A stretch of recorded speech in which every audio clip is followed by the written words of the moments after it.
What's going on, guys? Good evening. It's late here, but I wanted to get on here and put out a video update. It's a good day today. Bitcoin broke 70K, hugging the highs of the range essentially. I don't know. What do we like? 3-4% off the highs now? Just under 5% off the highs. I think it's a matter of when, not if, at this point, obviously. But we'll talk about a couple things. I was on Telegram this morning, putting out a bunch of thoughts, and then I also hopped on the SyncQuote Spaces, and Trader Main was kind enough to join us today. So we had a good back and forth about the market. It is the last trading week before the election. So the election is on Tuesday. This is Tuesday of next week, November 5th. And although I think it'll probably be heavily contested, I think there'll be a lot of drama surrounding it, a lot of tradable volatility. We should know the election results that evening, honestly. You should know who the president of the United States is come November 6th. I do think that this is something that can have big implications for the crypto market, at least in the short term. Maybe bigger implications for the broader market with respect to, I guess, stuff further out the risk curve, namely alts, depending on whether we have one candidate or the other. But I do think there's going to be a ton of tradable volatility. So I've been trying to just conserve my energy and brain power and willpower for, I would say, I guess, this weekend leading right into the election. So there's a few things that are worth going over. I mean, high time frame, Bitcoin looks awesome.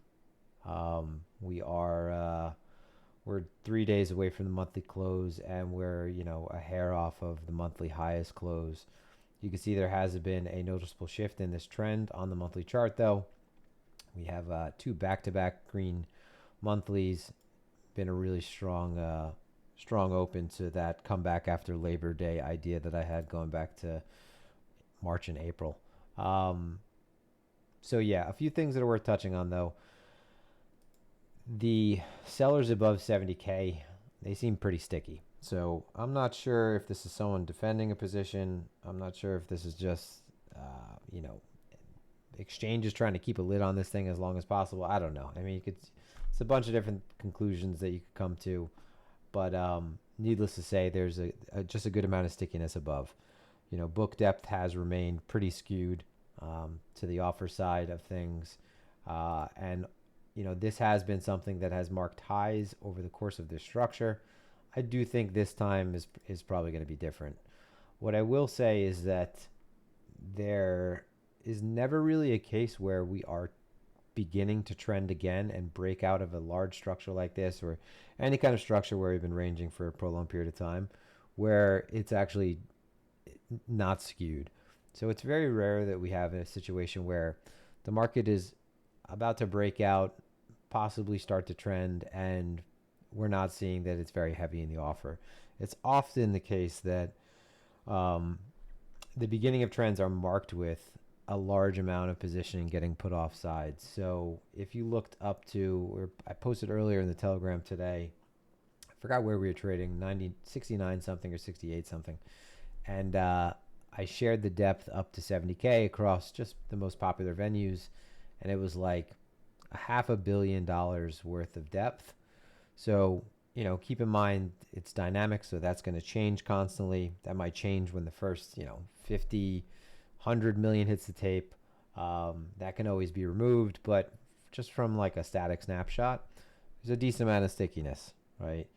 It's very unlikely that we just see that get removed and then the market just, starts marching up. It's more than likely that you see that gets eaten up. And if that is someone at that point exiting spot, if it's someone that's defending a short position, if it's someone that's newly entering a short position, the trend begins because there's disagreement, right? Not because there's an agreement about prices. The large trends begin when there's one side that is very, very wrong, and ideally very wrong to a large degree, right? You want to have as many people sidelined as possible, and you want to have ideally you would have a large amount of shorts offside as well, because the the obvious outcome of that is that you have capital that has to at that point cover, capital that has to chase, and it kind of is just the spark that you need, or the tinder that you need to get that to get that whole reaction going. So in the past, like I said, I mean, I've been talking about book depth and using things like the 5 to 10% window, the 0 to 5% window, and seeing how those converge and diverge, and seeing the relationship between those at the highs, at the lows. It has marked the highs before when it's at extremes, but I think that what happens is when this happens for so long, it's the same, like, okay, Pavlovian response of buying the dip the fifth or sixth time, Pavlovian response of being able to sell the highs the fifth or sixth time. This time, I mean, depending on how you're counting, 1, 2, 3, 4, 5, 6, 7 times at this point. Someone just is essentially getting rocked to sleep and being lazy. Now, this is extending my interpretation, or just these, not necessarily very strong ideas around maybe multiple participants. It could be a couple large participants, but I think you get the idea, right? So where we are right now, I talked about this earlier today. What you're looking at right here is, I have it zoomed out so that we could see monthly progress through monthly. We're looking at a daily chart, but we have the monthly volume profiles and monthly VWAPs. So this is the first 2 months, right? I mean, you don't have to look at this to see that. We already saw this on the monthly chart, but this is the first 2 months where we have really strong trending structures, and we are doing a really good job of building a base, building value, building volume, and then treating that as a platform. This is all taking place right now at the value area high of this entire structure. So again, we talked about fair value being right around 64K, 65K. Some people might just look dead smack in the middle of the range, but we're talking about where the most volume was transacted. We're obviously well away from that right now, and we've built a good amount of volume below us at this point. And we're, again, hanging out at the value area high, an area that has cut off price in the past, and ideally looking to establish fair value higher and see this thing go imbalance up. A lot of the times, obviously, when you fall out of balance, right, you revert back to the mean. This looks a lot more methodical, a lot more healthy, and I think that in this case, this is the area to see get flipped. I think more importantly, like locally, there is a trade right here between kind of exactly where we're testing right now, this sort of 70K zone, in that is finally taking the highs going back to July. And I think if we rebid 70, because it is, again, a very, I think, it's just a large round number like that, a very significant round number. This market has barely spent any time in the 70s. If we rebid 70, I think that it's a pretty clean shot up to all-time highs at that point. So, long-term, the longer-term trade, I think, is picking up, right? So the larger breakout. And I called a trade now. I know a lot of you guys are probably already in position. You've been in position. You've been waiting. But for people outside of this market that aren't so zoomed in and like in it day to day, this chart it looks great, but they're all saying, a lot of my TradFi trading friends, who again, they're like tourists in this market, they're just keeping an eye on this chart still. But their go-to is basically buying the all-time high break. So, we're at the point right now where I think you're starting to see things really add up to getting in that trade early, right? If you're on the sidelines now, I'm sure that there's obviously a much better case for getting in this early than getting back here in anticipation of this larger break. But I do think there is, if you're being a little bit more cautious, anticipating maybe a fake out at the all-time highs, I do think that this 70K flip, so if we're able to break outside of, we made new highs for October, but if we're able to hold these prior highs, flip 70K right around the zone, treat it as support, I think you have a trade for at least from, 70K up to, like 73.9, 74 region.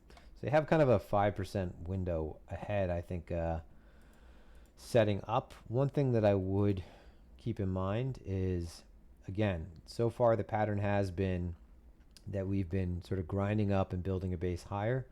One thing that I would be mindful of is um, the fact that we've taken this high. If we're going to start trading back below inside of this October swing high right here, so trading back below, 68, 69, you want to start to see this thing pick up speed. So we didn't have any kind of exhaustive push yet.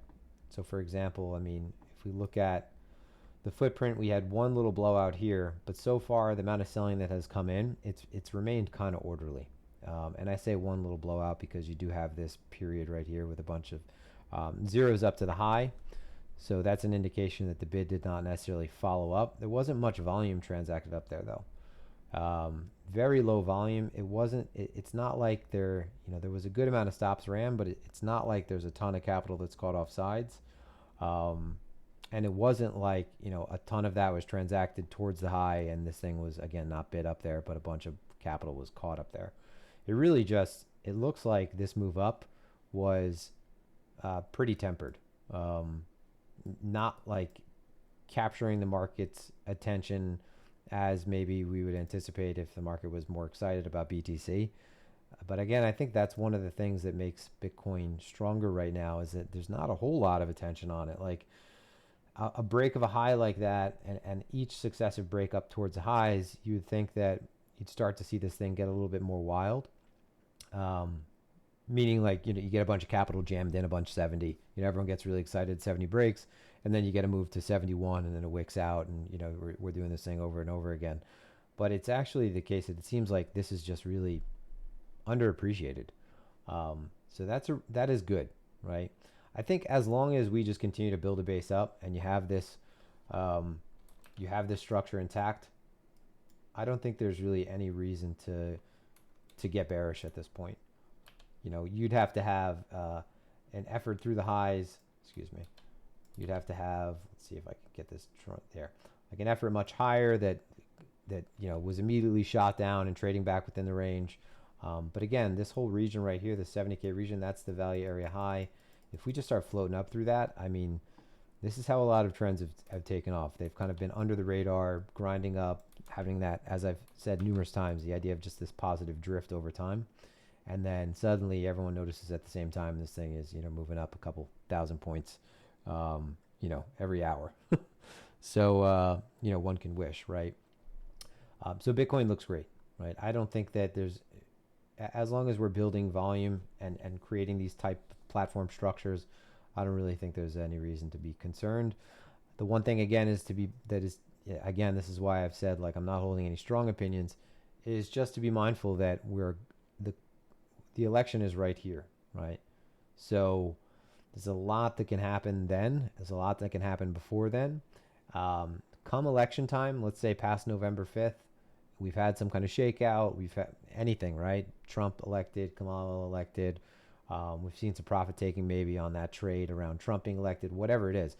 If it's the middle of November and we're trading above 70K, like you don't really need any more, right? As far as the rest of the market, I think that, you're seeing today that the market was moving up. A lot of times it's like synecdoche where you use a part to talk about the whole. I'm talking about Bitcoin moving up and Bitcoin dominance going up as well. I think we're potentially at a point where a lot of alts are just going to get absolutely taken out back when Bitcoin breaks through the highs. Bitcoin dominance was up with BTC. You've seen some really just ugly reactions in alts that, again, are not memes. So anything that's not a meme coin is just bleeding out again. And I expect that to continue until there's a major shift in, again, the composition of people in this market. The preferences are going to remain the same. Solana looks fantastic. I thought back here that Solana would give us a second wick into that 120 region, but no, now we're just marching up and returning more than BTC at this point. So Solana looks fantastic. I want to pay attention to really just the larger leaders. So I did add into WIF. The idea behind WIF was adding into the anchored view op of this position, of this move. And the move being the start of Bitcoin breaking up after Labor Day. So kind of anchoring a VWAP around the second week of September. Um, but I sincerely doubt that Solana is going to continue to break out and up, which I think it is going to, and WIF is not going to follow shortly thereafter. And I personally am not someone who's in the trenches, who's looking to dig in. So I do think that WIF is something that is a good way of sort of indexing around that and capturing meme exposure either way. Doge is, I think, something that adds a lot more confidence to that as well. A lot of people, so Doge looks fantastic, right? And a lot of times Doge has led major moves up. And Doge, I think, is way more recognizable than probably anything else in crypto besides Bitcoin. So retail outside this market, they know Doge, they know XRP. Very few of them are going to know Solana. Very few of them are going to know a lot of the stuff that you see on the day-to-day. So Doge is kind of, in my opinion, a really good risk-on barometer. One thing I will say also is that people talk about Doge being very large. Doge is, yes, in the billions. It reached like $75 billion market cap at peak. But one thing that makes Doge unique is that there's actually the supply of Doge is very cornered. So very little is available to actually buy and trade. This is something that only a few people are aware of. So this thing, when it starts going, can get going really quickly. And I don't have to tell you that. Like, this thing was large back here, and just look how much it got lifted. So these are really the only things that I'm focusing on at this point. Solana, BTC, Doge, WIF. MicroStrategy is still just blasting off.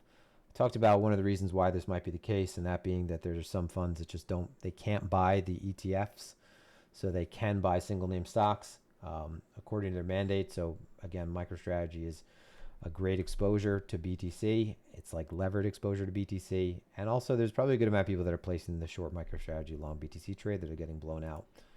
Coinbase is weak. I think that Robinhood is always something worth paying attention to if you're trying to get a good, again, barometer of like retail sentiment and what the rest of what equity markets risk on looks like, and not just looking at like the Russell or IWM and some of the shit coins there. I think that when you have retail that's using Robinhood, a lot of them are thinking Robinhood is a good buy, and I just kind of draw that connection whether it's right or wrong. So that's that. This thing looks great, but again, the caveat is that we are just a week away from the election, right? I don't think there's any, stocks are pretty flat, so not a great day for stocks. But BTC outperforming, gold outperforming. But again, there is that stickiness. The one thing I will note is that has completely changed since we've tagged above 70K. So it was much stickier. So if you just take this tool in Okotoki, you could change the depth levels, right? So they're equidistant from the bid ask, and you get an idea of what the difference is between the bid ask, so that delta. So whether there are more asks or there are more bids. And for the longest time, this was very skewed to the ask side. So you'd see a very negative delta. Imagine you have 2-to-1, ask bids, meaning, twice the amount of size in the ask as in, or in the offer as in the bid. And now this is starting to really lighten up. So I think what you'll have happen is the beginning of trends is you have walls that get eaten up. You have some of those that are getting removed, and then no one can get filled with a limit anymore. So you just get people chasing the market all at once with market orders. And then things start getting really slippery. But that's that. Everything else looks good. Funding is reset. Coinbase discount closed a little bit today, though that might be due to the fact that tethers are being sold for BTC.